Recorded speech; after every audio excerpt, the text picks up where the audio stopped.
Welcome to Conscious Dominance, a DSRX studio production with Eric and Andrew.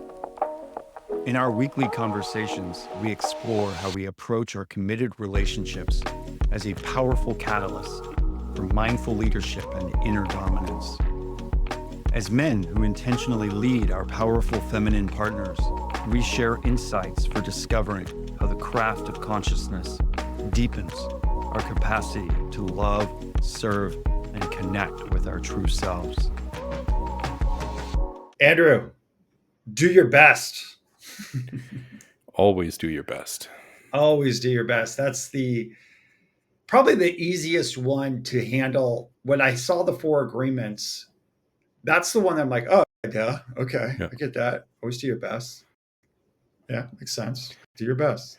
Yeah, but like this book, like all of the other ones, as simple as it sounds, there's so much to that. I would love for you to take this one and run with it a little bit. What comes to mind when you hear that? What's your relationship with this particular agreement? And what start us off here? Do your best to Well, I think a really interesting place to start. I actually had an email from one of the guys that I work with today, and he asked me this question: how do you know that your habits, and by extension the choices, wants, and desires, are actually your habits and your choices? Or said differently, how do you differentiate between authentic internalized habits and choices versus inauthentic ego-driven external habits and choices? And my answer to him on that was, how do you know the difference? You do your best. We can only be responsible to the depth of our awareness. People who have listened to this podcast long enough now have heard me say that before. Until we know what the hell we're doing, we can't be responsible for it because we're just going through the fucking motions. And for me, this particular topic of doing your best is less about forcefully driving for results, which is what I would try to do before in my old unconscious life. I would compare myself to reality. I would never measure up. And then I would force myself into action to try to get somewhere that I deemed as being acceptable or better than where I was. So I was constantly chasing. And for me, when I heard always do your best, and the way that this really landed for me in this book was like, your best is actually good enough. If you actually are giving it everything that you've got, you don't have to be forceful. You don't have to be cruel or harsh on yourself for not living up to a standard. If you do the best that you can with what you've got, with the level of awareness that you have, are you going to want more and to be able to grow more and do better down the road? Sure. Where you are right now is okay. And if you're showing up, doing your best with what you've got, and actually, honestly, authentically doing the best that you can with what you have, with the awareness that you have, you can't expect yourself to be any different. And for me, this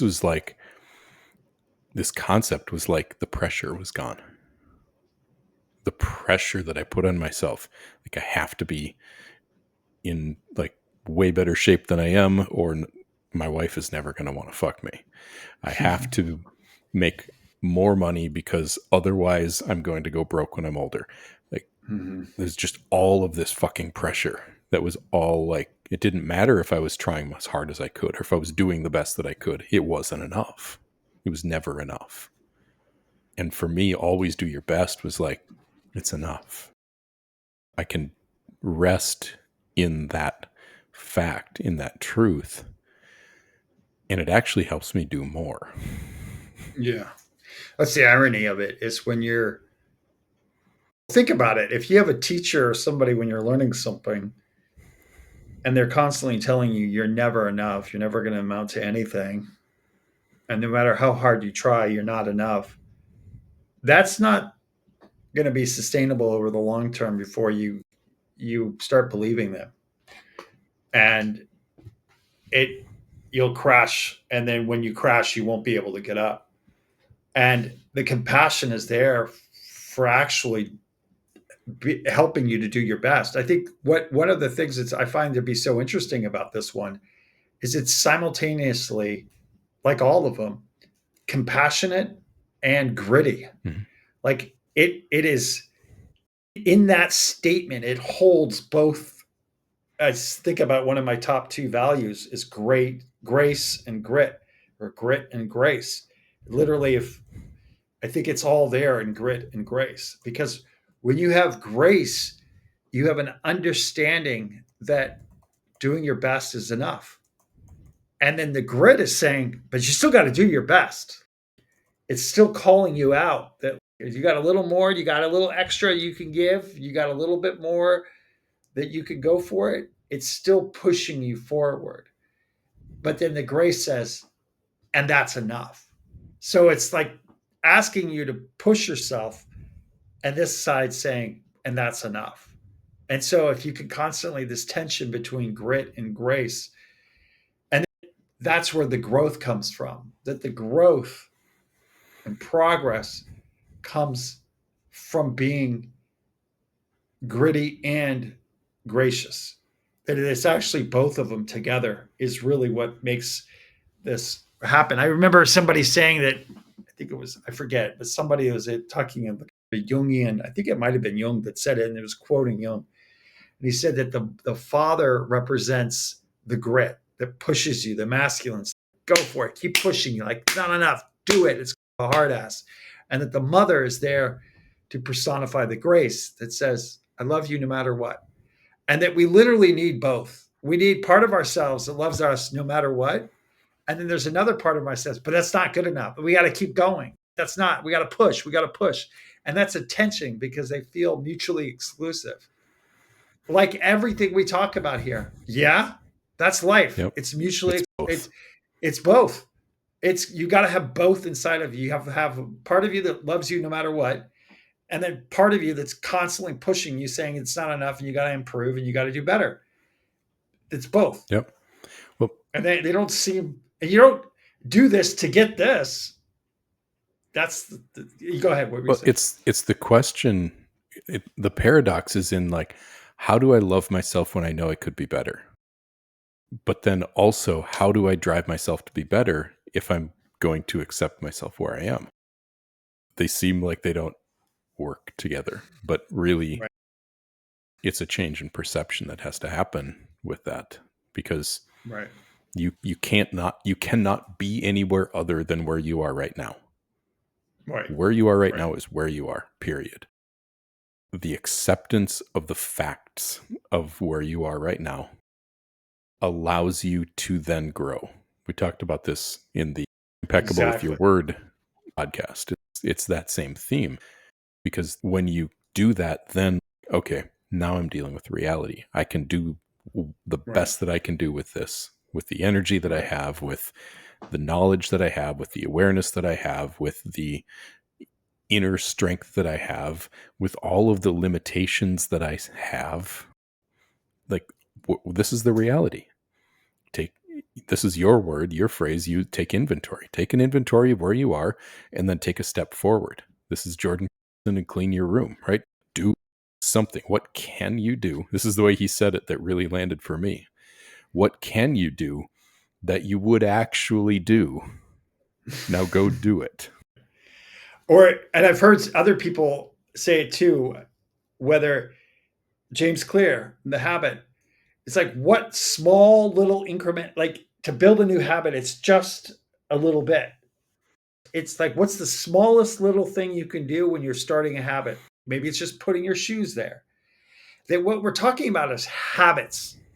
And so James Clear's book about habits becomes foundational for all of this, because it's the four agreements is asking of us. It's not a one-off thing. It's be impeccable with your word as a habit.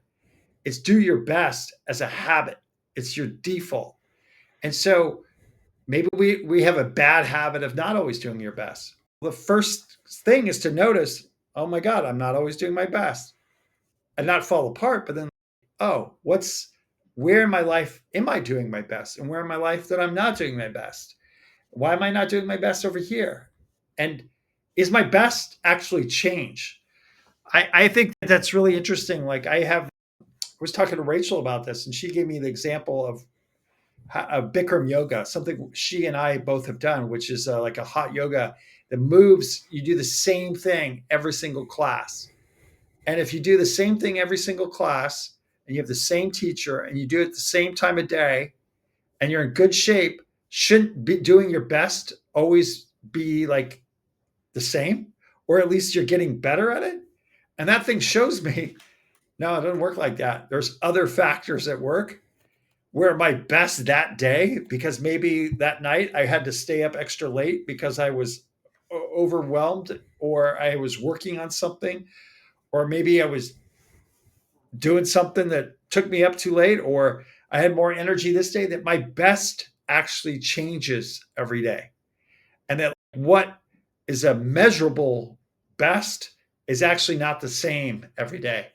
And it's not some sort of absolute number that says my best looks like this today, and then my best is the same the next day.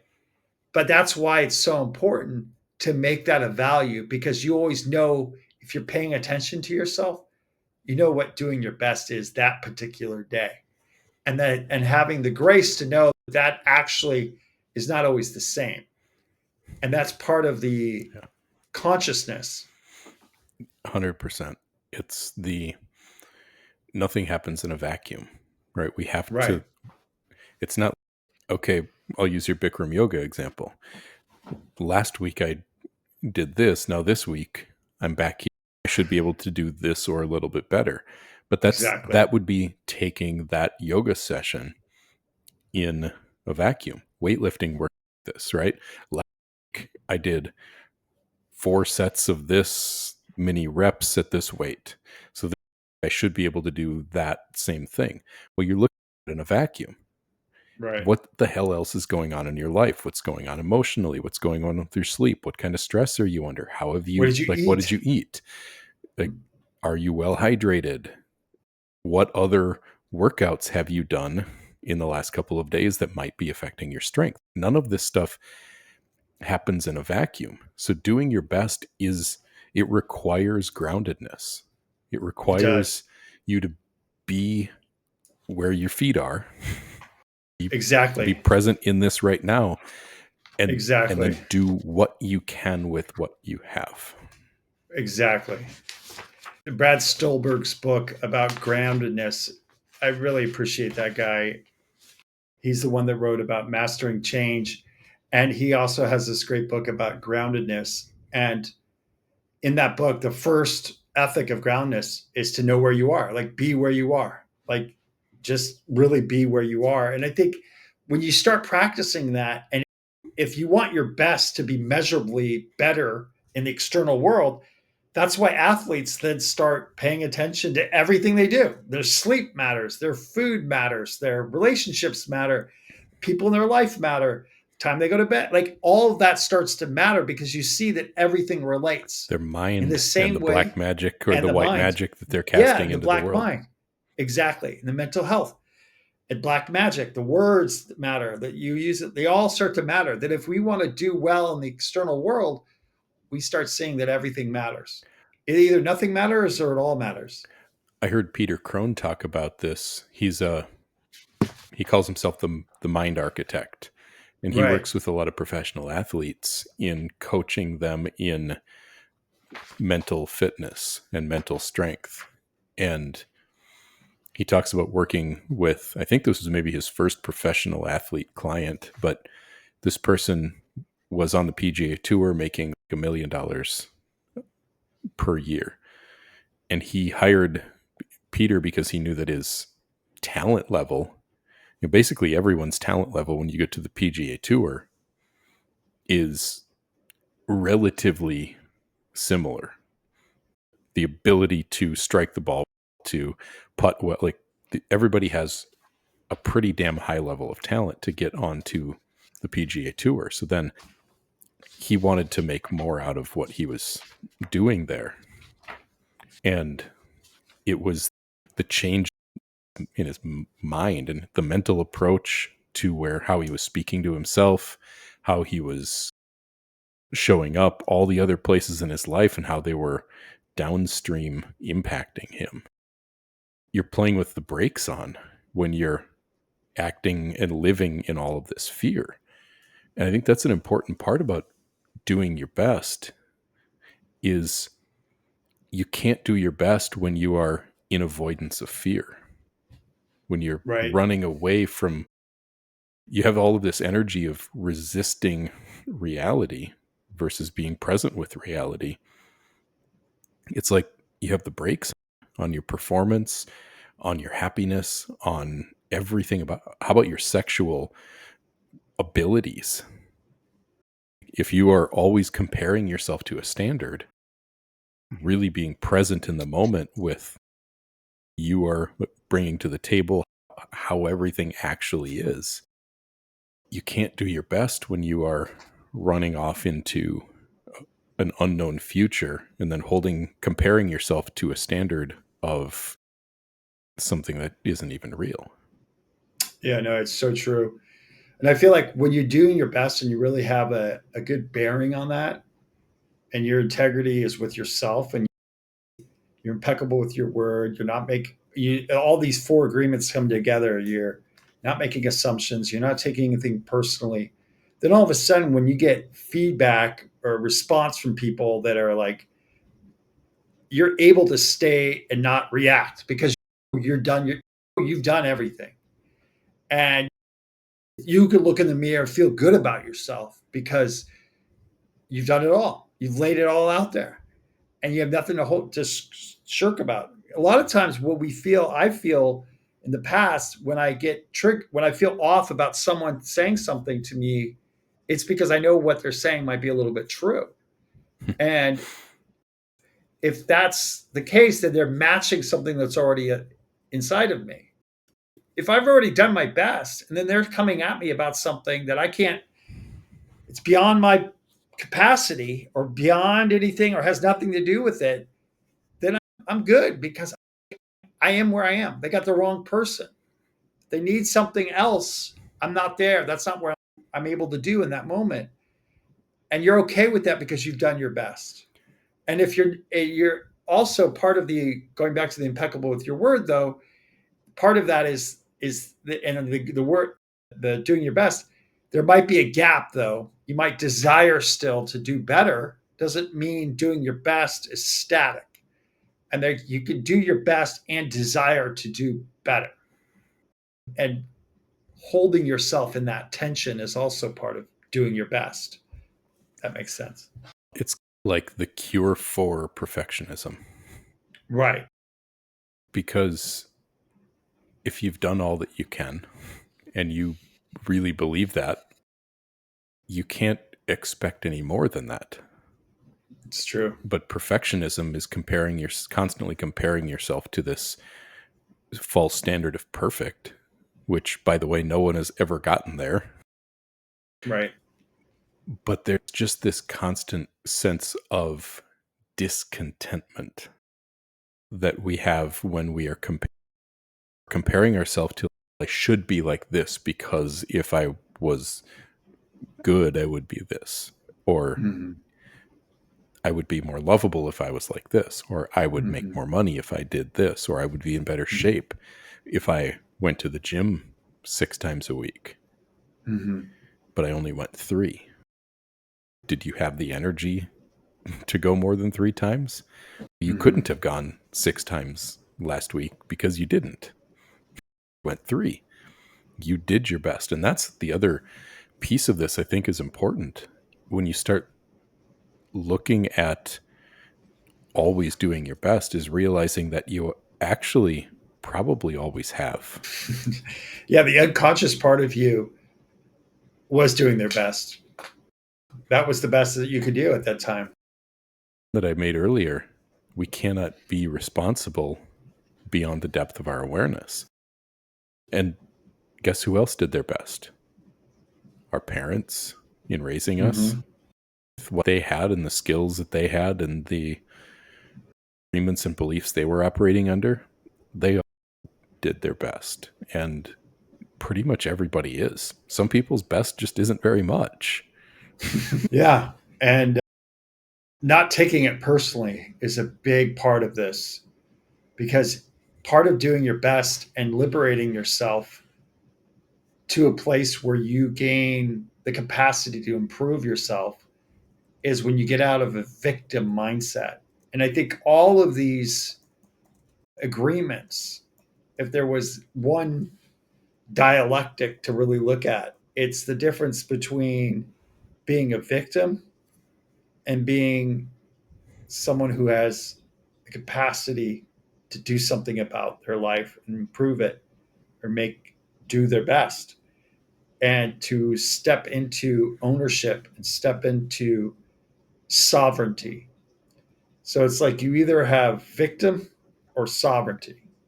Mm-hmm. And the always doing your best can only happen if you're a sovereign. If you're a victim, you feel like, oh, I can't do my best because this thing over here and this thing over here. And you want to start blaming all these other things. That's why I can't do my best.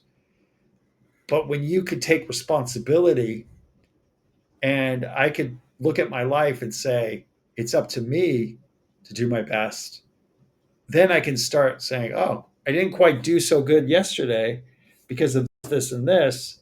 And that the more conscious I become and the more aware I become, my best actually starts to look more comprehensive and it starts to look better. Probably 5-6 years ago, I took and so this was before I had done pretty much any of my deeper personal growth work. I took the Big Five personality test, and I scored a 0 on empathy, which would surprise the hell out of most people who know me now, because I'm deeply empathetic to other people's experiences, and I can hold so much of the challenges and struggles that other people go through and just be present with them. But I scored a 0. Like, I was in the 0th percentile on empathy. And it was because I never thought that there was any excuse for whining and complaining. That was the Right. mindset.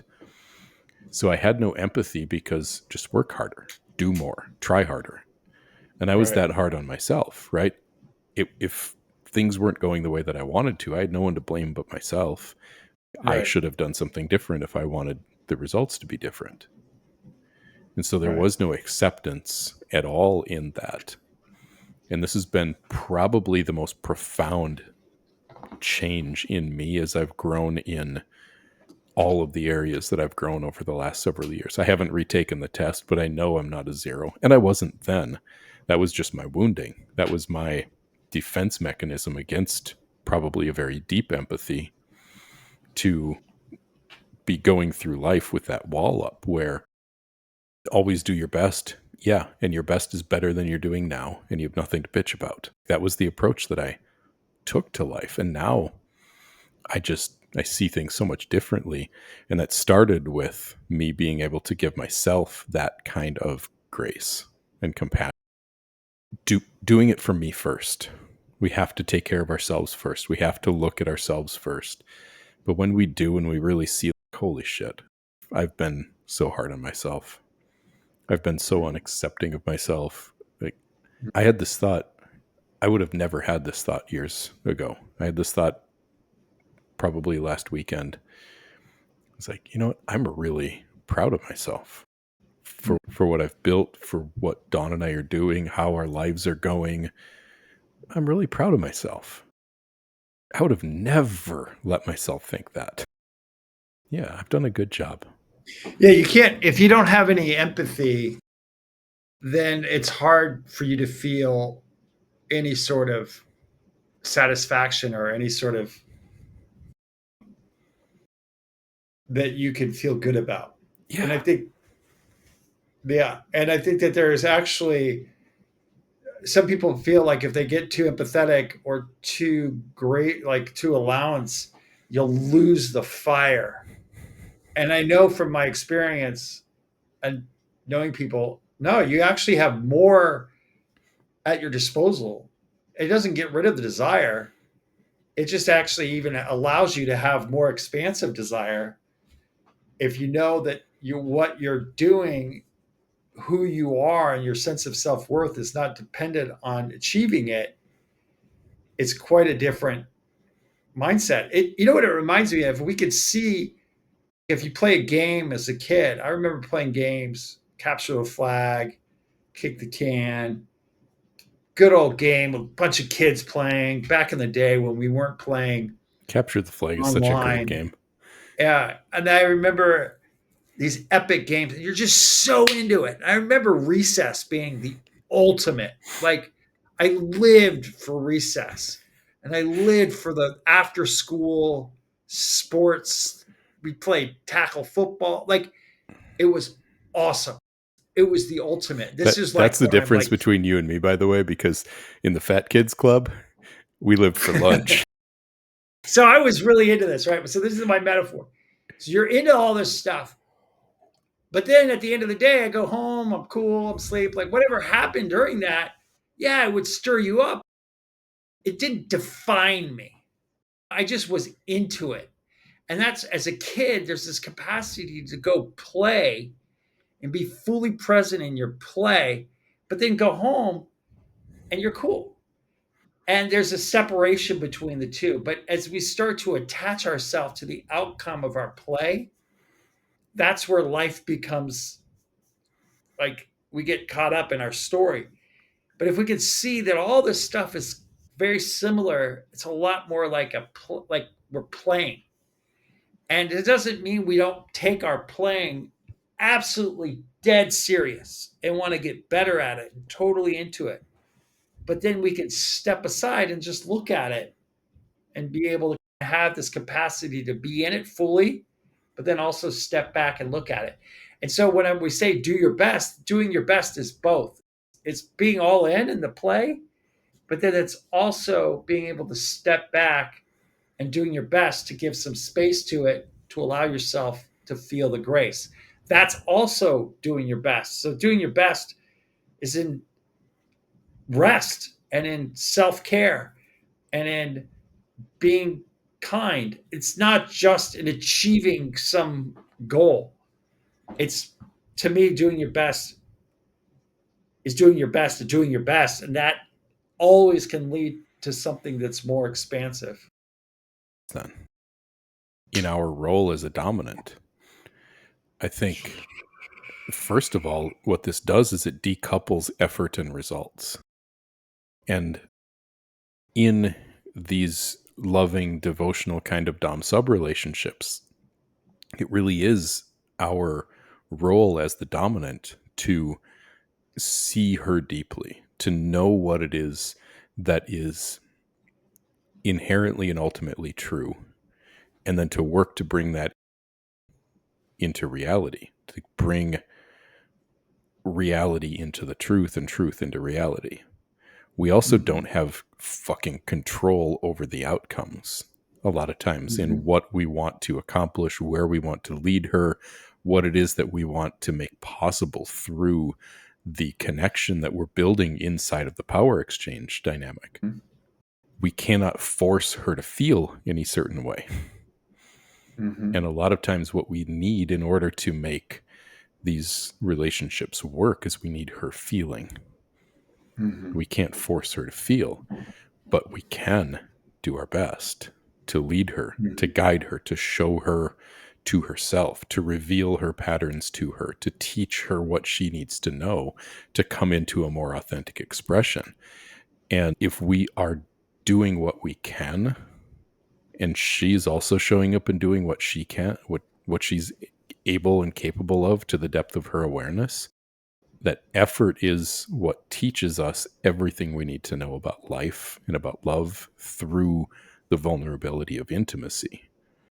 And we don't have to get there. This isn't about getting there. It's about being okay here. And also said, I think doing your best in this is so vital. I see it happen, play out all the time, because if I let what her desires be the metric of my success, or what she's wanting, or what she's feeling, let that be how I judge whether or not I should feel good in myself, or whether or not I have to have my own internal metric of what it means to stand in my integrity and in my power and in my dominance. And that's doing my best. And that may look very slow. It may be very methodical. It may be something where I'm not able to do the things that she's needing or wanting in that moment. It may be that we can't afford to buy things that she wants. We can't afford to go on the vacation that she wants. We can't afford to have the time off that I would love to give her, but she needs to work too. That's me also doing my best. And I think when I can stand in that and know that there is integrity in that is actually something respected. And if you have the right woman who's there with you through all that, or if, for me, the right woman, there's real power in that. And that the dominance comes in my capacity to not let my situation tear me down, or to become where I become reactive to my plight. That if I can get up and dust myself off and continue to do my best, to continue to show up, and then show up with consistency, there's a real power in that. Consistency of effort and consistency of what of showing up matters, even if it seems like it's not that big of a deal.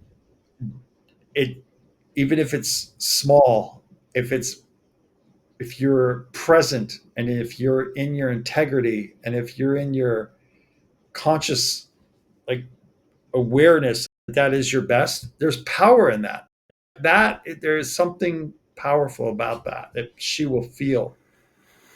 And that it's, maybe I'm injured and I'm not, like I am, and I'm not able to do everything, but I'm doing my best within that. She can respect that. This is why we have to be leading ourselves in order to lead a woman, because we have to give her something to follow. We have to be going somewhere. Right. We want a woman to submit to us, but if we're sitting still because we're sitting here comparing ourselves to a standard of perfection, or because we think we're never good enough, or what's the point, or we're numbing ourselves out because we can't handle the fact that we aren't where we think we should be, that gap that you were talking about, if we're just stagnant or we're in self-hatred, Mm-hmm. we aren't going anywhere with our lives. We aren't in pursuit of anything. Mm-hmm. And we have to apply all of these standards that we talk about and we want to apply in a dom sub relationship. We have to apply them to ourselves first. Mm-hmm. They have to get internalized and show up in our life. You want a woman to follow you.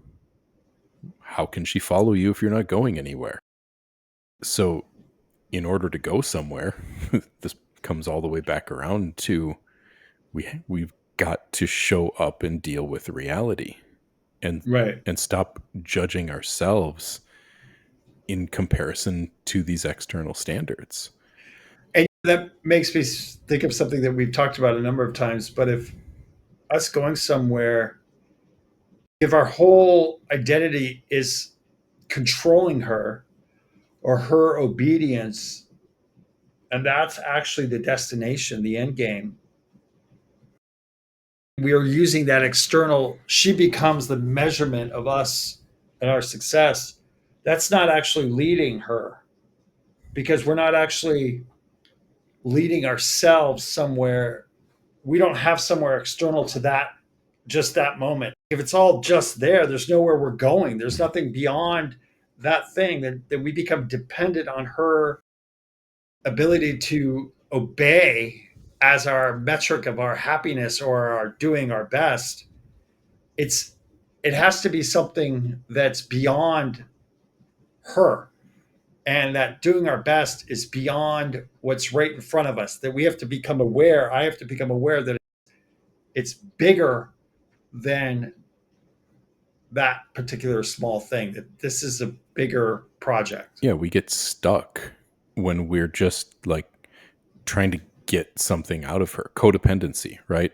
Exactly. When we're just sitting here needing her to validate us by submitting, by obeying, by doing whatever we tell her to do, but it's just for the sake of a performative obedience, we're stagnant. And that's why this is so unappealing and uninteresting to women around dominant men who just want to boss them around in the bedroom. Okay, Mm-hmm. that's fun for a little while, but then what? That's So why it's got to be, it has to be something bigger than that, because just Mhm. doing that forever isn't any way to live. But and I think you need to go through that. Like, I've had to experience that. That's a stage, or that's a place, and that doing your best is doing your best like there, and then you move through it. And I think a feminine being, something that Rachel often will talk to me about, is that she's always in flux. There's always change. There's always this sort of mutability in this change. And so what it looks like to do my best in one moment with her is going to look very different than it does in another moment, because of her responsiveness or reactivity or whatever she's going through. And if I'm not able to hold myself, then I'm not able to hold her, like you were just saying. That's completely a prerequisite. And if I'm constantly just beating myself up, even when I'm doing my best, I think what you started off saying is really important, is that doing your best is enough. And I think that was a really powerful part of this, is that's enough. Somehow I've got it, and you've gotten it, where, and we all do growing up in the West, is that we're not enough. We're not enough unless we achieve something. We're not enough unless we have a woman that looks a certain way. We're not enough unless we have money in our bank account in a certain amount, unless we've had this goal that we've gotten. We're not enough. And the great thing is to achieve all those things and then still feel that way. It's an amazing thing to achieve all your dreams and then still feel like you're not enough. And you can't ever get somewhere when you'll never allow yourself to be where you are. Right. And that's why, for me, this whole concept of always do your best, it really does come down to compassion with yourself, Yep. because then your effort matters. It comes Right. down to compassion with yourself. It comes down to living according to values that matter to you, and then just showing up, like you said so well a little bit ago, just showing up every day and continuing to show up and put forth effort to become not something other than what you are, not something quote unquote better than what you are, but to keep showing up for yourself, to keep going more deeply inward, to and to become the most authentic version of yourself that you can, to let go of as much bullshit as you can that doesn't matter and doesn't actually represent the real, true Andrew. That's the Mm-hmm. stuff that I have to look at and let go of and release. I don't have to get somewhere else. I have to come back home. Mm-hmm. And it's hard. It's hard to let go of these things that you don't even know are there. These beliefs Right. about your unworthiness, these beliefs about that came out of ways that we interacted with our parents and our friends and our siblings when we were younger than we even remember being. We Mm-hmm. carry these things around like a weight. It's true. And they're not what we're successful in spite of those things, not because of them. Those things we think are the driving forces. I think I've like that propels me, and it might propel us in the direction to move. And that's part of this tension that we talked about, because I don't want to give up my fire to improve. I don't want to give up my fire to achieve. And our pain is a part of allaying that. Everything that you're And, trying to achieve from that fire that is driven from something external, Mhm. that everything you achieve in the name of that is going away from yourself. So you don't want to give up that fire, and at the same time you need to give up that damn fire because that fire is killing you. Yeah. So true. It's so true. And how I've been feeling this feeling of late, this resolve and this enoughness, and yet this complete grit and this steadiness. That's an amazing feeling. That's not about achieving something. Like, I really understand what it is to be in the presence of process. And I feel like the great exemplar of that is people that are crafts, people that I've seen and witnessed that are so into their craft, and often with building something with their hands, that the process of doing it, they just love and they're present with it. And it's not even about loving it. They're just so into it that they're so there. Even guys working on cars, or guys or girls making something with wood but with your hands, this craftsman quality. It's the value is in the work and the job well done. Yes, of course, you want to have that product that you've produced and you've done with it. But how can we treat our mind like that? How can we treat our body and our actions with the same ethic and ethos of a craftsman, which is that we constantly can do better. We're constantly looking at our tools. We're constantly examining what's happening, but we're also aware that what we're doing in the process for that day is all we can do and is enough for that day. Mm-hmm. Yeah, And it's not about like someday when I'll get these things all done, then I won't have to be a craftsman anymore. No, the reward of building something good with your hands is you get to build more stuff with your hands. it's two That's the things at reward. once. It's a masterpiece and a work in progress. Exactly. You get to be done with it, and you get the product. There's nothing more that I love than making art, than creating art and being present with my art. And when I could realize that my relationship, that my work, that all of it can be like my time in the studio, and that all of it can feel like that and be like that, then all of a sudden I started to feel content and not hate myself. But there was also this like burning fire in my contentment. So the content's maybe the wrong word, but it's more of a word that I'm doing my best, and it's enough. And it's enough to be in this presence. And sometimes that's challenging and it's hard, but it's always, I'm on point, I'm on purpose. And just like in the studio, if I'm constantly consumed with what everyone else is thinking or feeling or what they want to do, then I'm not really I'm not making my art. I'm making what they think art should be. The beauty of where you're finding yourself at is that no matter the result, you are that drive is for the process, not for the outcome. And so no Exactly. matter what you achieve, where you get to, what the end result is, it's all going to be acceptable because you are in full acceptance of where you are in the moment. And then Exactly. no matter the outcome, you're always okay. Yeah. And that's the beauty of trying your best. Yeah. No, 100%. It's exactly. And it feels like 100%. Like it feels like you've laid it all out and you've done your best. And I think to do that, it's an amazing thing.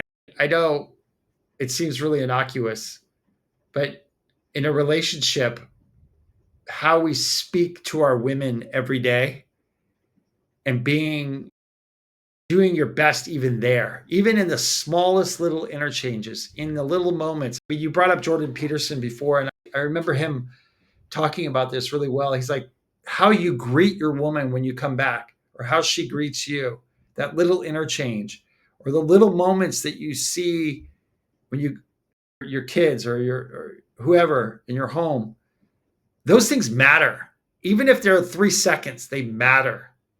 And doing your best in all of the little moments, because the little moments add up and they all become part of this bigger piece. And that's also part of doing your best, is paying attention to even the little points of our day. And so when you said about our women, it's often in the moments that we don't think of as a big deal, they're actually the biggest deal, because they're actually the foundation of all the things that we think of as the big deal. If we start paying attention to all the little details on the periphery, the main event becomes an outgrowth of the foundation of our life and of our home and of our interaction with her. Yep. And that's really what it is to do our best. Yeah. And be meticulous with those little moments throughout the day.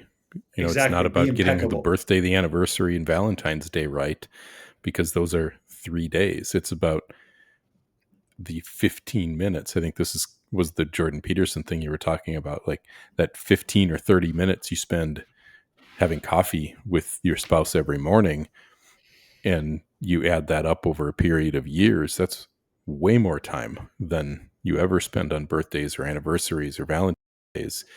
Getting those little moments makes everything else go more smoothly. And so Right. And put your phone down. Be with her. I've really loved breaking this book down in relation to dominance and dom sub relationships and just our own approaches to our lives. So thank you for bringing this idea up and for everything that you've brought into these conversations, because I think they've been really valuable and I'm looking forward to sharing them. It feels so alive. A great book. It's not just alive when you read it. It lives on. Mm-hmm. And then it lives on in its application, but then it also like revisiting it and then parsing it out in other contexts. Knowledge is never just an isolated thing. It's also in relationship to everything else that we know. And so thank you, Andrew. Thank you for being such a consistent and present partner in this podcast.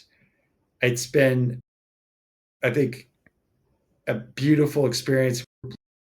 We're not quite nearly to a year, but we're almost there. Yeah. And well, by the time these come out, we'll be well over half of a year. And yeah, we'll be well over half a year. And it feels really good. So thank you. Thank you. Thank you, sir. And we will see you next time.